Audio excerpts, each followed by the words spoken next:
I'm Ross Sutter, and I make my living as an artist, a musician, and about half my work is doing residencies in schools, teaching music, instrument building, and singing games, and the other half is performing. I've specialized in Irish and Scottish music for a lot of my career, and for the last 15 years I've specialized in Swedish music, which is the music of my heritage. All my grandparents came from Sweden to America.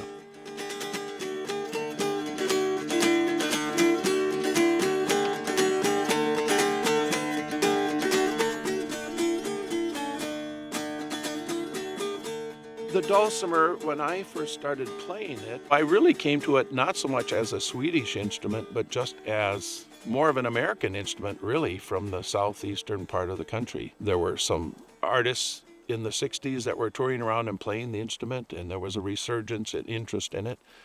And when I worked in a shop years later, that interest was still there. I started playing it, and I had no idea that there was a connection to Sweden. I just liked the instrument. This is the Appalachian Mountain Dulcimer. It's related to instruments in Norway and Sweden. We have the Hummel in Sweden, and in Norway we have the Långalike. And the main thing that connects them is a diatonic scale.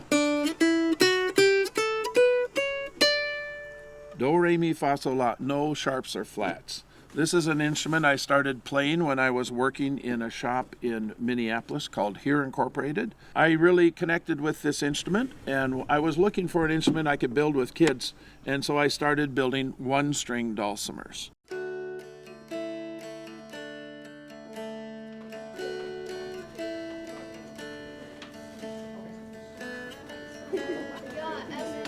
We're going to start building, but before we do, let's see if we can name some of the parts of the instrument. Traditional music has given me a very unique way to work in schools, something that I can bring to supplement what the regular music teachers and the classroom teachers are doing.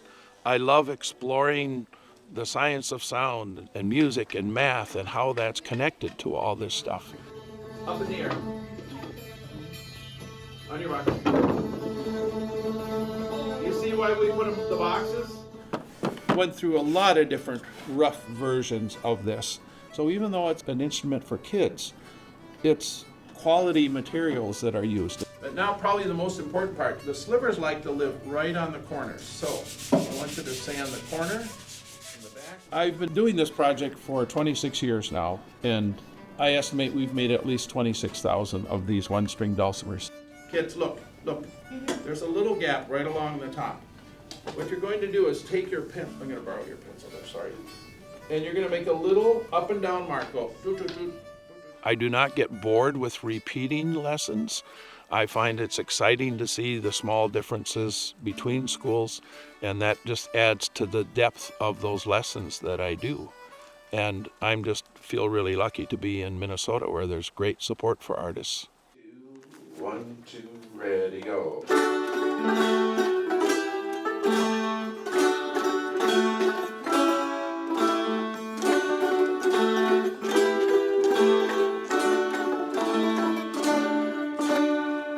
Great job.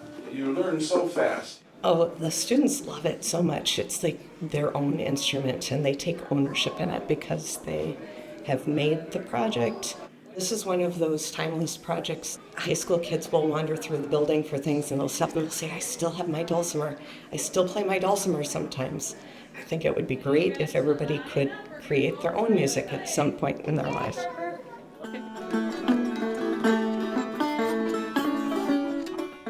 What's important to me is that as many students as possible in the classroom have success. And what's important about this project is I found that it doesn't matter if you're from a rural area, a suburban area, or an urban area. This project works, and kids learn how to play it. The one-string dulcimer they built here seems like such a simple instrument. It's just one string. You just kind of think it wouldn't take much. But the skill that's needed to be able to press one finger and pluck the string, or know where your finger goes and how to create the best sound. It's a really more complex instrument than it initially appears. JD. It's such a wonderful relationship we've fostered over the years, and he has really grown to be such a loved person in our community. I won't ask my teacher I won't ask my teacher or Mr. Sutter, when does the gap go? when does the gap go? Because I know where the gap goes. I know where the gap goes. It goes in the goop. Goop, goop, ba-doo, doop. Now you're getting it. Goop, ba-doo. They get to take it home at the end, and a lot of them will say, even before Mr. Sutter came, like, my brother has one at home.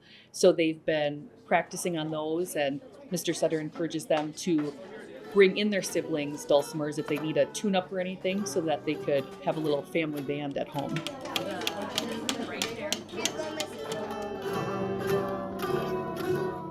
On Friday, we will take our dulcimers in the morning and go down to our local care center and play for the residents there. And then in the afternoon, we'll perform for the elementary. So they get up on stage in our auditorium and they perform in front of the school, which is really exciting for them and scary for some of them too.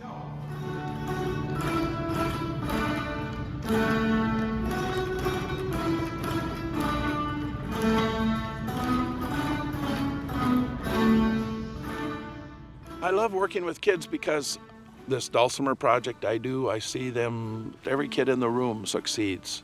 And to see how excited they get about that music.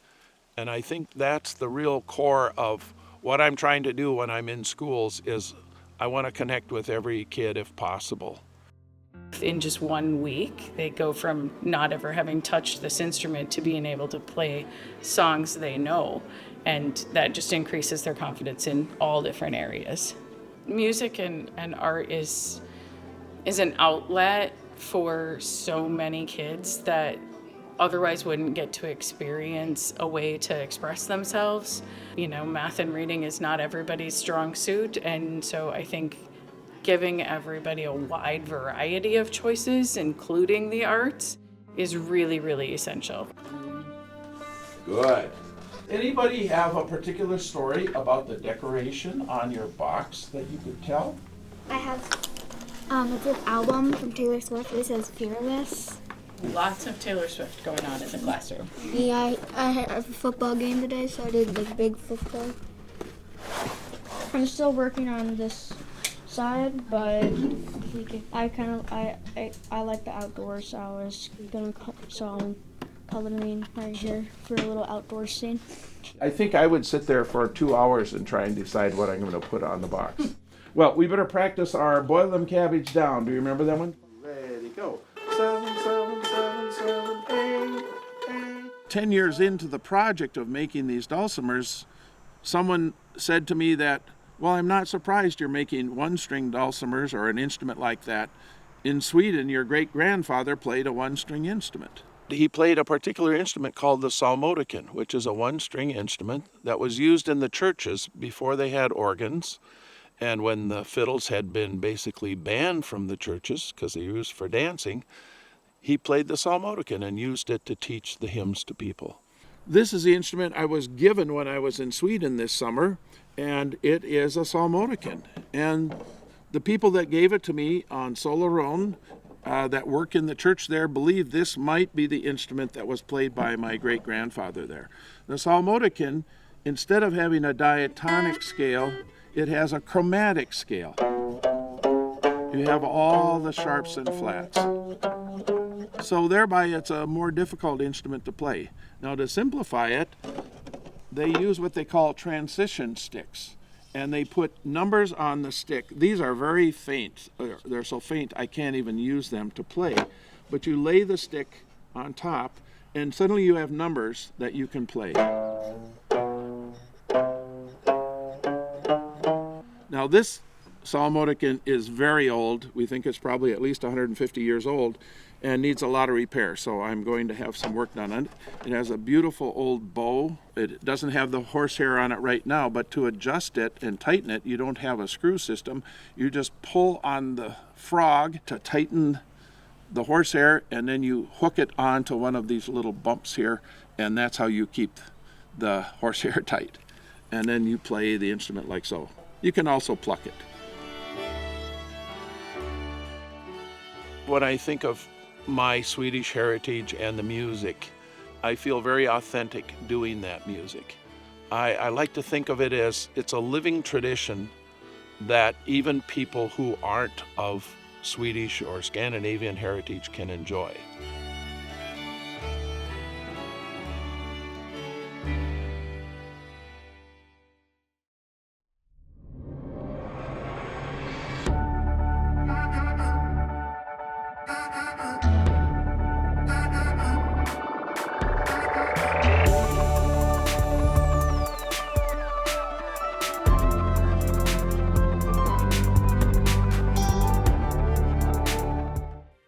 Postcards is made possible by the Minnesota Arts and Cultural Heritage Fund and the citizens of Minnesota.